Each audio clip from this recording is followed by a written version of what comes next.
Vigil, Ante, and the Vigilante Antics by BelleAmant. Read by Oakshadow5. Chapter 2. Enter, a friend. Izuku was 4 years old when his world shattered. He was 4 years old when his dreams were crushed due to his biology, his happiness discarded by an ex-friend, his mother destroyed by a villain. Izuku was 4 years old when he was sent to the orphanage. The first thing he noticed was the sound. It was so loud, reminding Izuku of Katsuki's explosions in his ears. Kids ran about, far too many to be maintained and corralled effectively, far too many to have any sense of privacy. The second thing Izuku noticed was the workers. Only a few seemed to be employed there, all of them looking exhausted, fatigued, as if they knew how overwhelmed they were and that the orphanage would never be any better. One of them, a rather young lady, gave him a brief, somewhat comforting smile as she greeted him. "I am Mrs. Hatter," she greeted sweetly but tiredly, leaning down to look him in the eyes. "You can call me Hatter-san, alright?" Izuku nodded, not quite sure what was happening. All he knew was that his mother was gone, his home was gone, and he was standing in some overcrowded orphanage with tired employees and no familiar faces. The third thing Izuku noticed was the room he was put in. It wasn't small, but with a dozen beds and nearly as many kids, Izuku could barely find space to breathe. 10 kids stared at Izuku, prying eyes searching his teary face for details. Izuku looked away, turning to face the remaining 2 beds.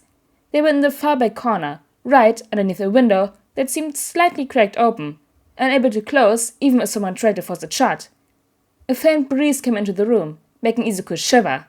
He had noted that, sleeping under the permanently opened window, he'd be shivering all night long. But Mrs. Hatter told him to pick one, so he chose the one located right in the corner of the room, leaving the other as a sort of barrier. Not like it'd do much of anything, of course, but Izuku felt safer, curling up in his bed. The feeling didn't last long. Izuku was scared, the tiny brunette still unsure just what was happening. He was stuck there, the kids said to him, unless he got adopted. "Not like you will be," an older boy, maybe 6 years old, said to him on the 3rd day. "Nobody wants a defective child," the boy laughed, ignoring Izuku's tears. Or maybe doing exactly the opposite. "You're nothing but a crybaby." Nobody wanted a crybaby. Izuku was surrounded by people, and yet he was even more alone than he was in school. At least with Katsuki, the blonde at least acknowledged him. Even if it was as a bully, it was something. At the orphanage, Izuku was forgotten. He felt like a shadow, following the crowd of boys and girls. They'd eat, they'd disperse to play in the small playground, or the older ones would head off to school. Izuku was too young for school, so he stuck back, watching the older ones go. It took the workers nearly 2 weeks to see that Izuku was alone, that Izuku spent his free time sitting at his bed, waiting numbly for the next meal, for something to do. Mrs. Hatter was the one to talk to him, the others too busy, too exhausted, to try. "Do you know how to read, Midoriya-kun?" Mrs. Hatter asked one day, pulling Izuku out of his head. Slowly, Izuku nodded. "I know a little, Hatter-san," he admitted, and the tired woman smiled. "We have some books, if you'd like to read them." Reading sounded better than staring at the floor, so Izuku followed the worker to a small room. A few bookshelves lined the walls, books scattered on the shelves without pattern. Mrs. Hatter pulled out a couple of books, setting them on the floor. Izuku sat down next to the books and began to read. And so began a new pattern. Izuku woke up, followed the young boys to breakfast, and then he slipped away from sight, heading to the books. He'd read all day long, hours flying by as he worked through each story. Slowly, he began to understand more words, began to read at higher levels. A month of this routine passed by before a new boy came to the orphanage. Izuku was in the small reading room like usual, eyes roaming the page before him with eagerness, when a knock on the door made him jolt. Looking up, his wide green eyes locked with the gentle exhaustion of Mrs. Hatter's gaze. "What is it, Hatter-san?" Izuku asked, already pushing himself off of the floor. Maybe he had missed an announcement, or he was late to lunch, or he had forgotten to make up his bed. Oh, he hoped he didn't. Mrs. Hatter would be so disappointed, and she was so nice, and— "Midoriya-kun, you're mumbling again," Mrs. Hatter reminded him patiently, and Izuku slapped a hand over his mouth. "You're not in trouble. I just thought you would like to meet our newest member." Mrs. Hatter, Izuku had noticed, never called the kids orphans. She seemed to shy around the word, preferring to call them kids or members. It was odd, but Izuku was odd too. Sure, Izuku finally said after a moment. Now was already forming in anticipation. Would this kid like him? The others didn't. He mumbled too much, cried too often. He wasn't really special without a fancy quirk either. Would the new kid ignore him as well? His thoughts cut off as the kid approached. Wild purple hair sat on top of the boy's pale head, eyes filled with a fatigue similar to the workers. He glanced around the room tiredly, examining the place with nonchalance as his hands slipped into his pockets. And then he locked eyes with Izuku, purple meeting green, and Izuku gasped.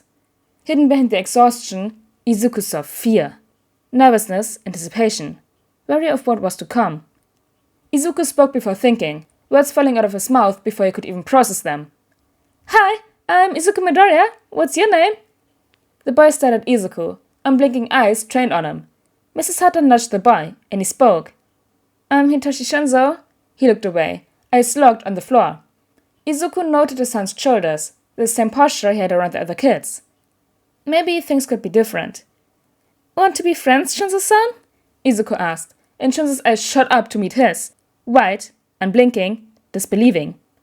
You want to be friends? Izuku nodded, and Shinsou lit up. A smile stretched across the violet boy's face, quickly matched by the green-haired boy.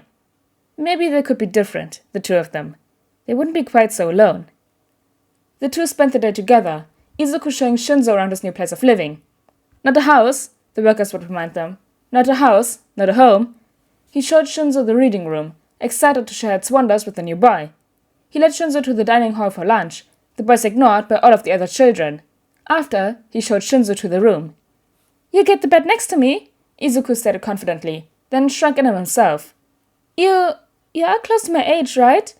The boy was roughly his height, the purple hair giving him the illusion of a few extra inches, but he seemed to be around 4 years old. If he wasn't, though, he might be put into a different room. Mrs. Hatter said that the rooms were divided into age groups, and Izuku's was for 4 to 6-year-old boys.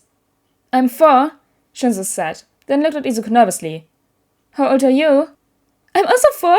My birthday is July 15th, Izuku added on. July 1st? Shinsou smirked. I'm older than you.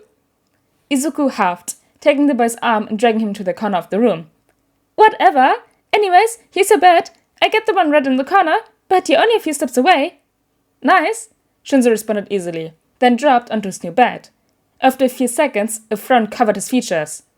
Why is it colder? Oh, the window doesn't close, Izuku shrugged, pointing at the window that was forever left ajar. It'll get worse in the winter, but I'm sure we can ask Hata-san for more blankets. But Shinsou just stared at the window with an odd expression, one that slowly turned into a wide grin. Or, we could use it to sneak out. Izuku blinked, turning to face his new friend fully, and was met with an excited smile. It was contagious, and soon Izuku was smiling just the same. Maybe they could be different. Truly, sincerely, different.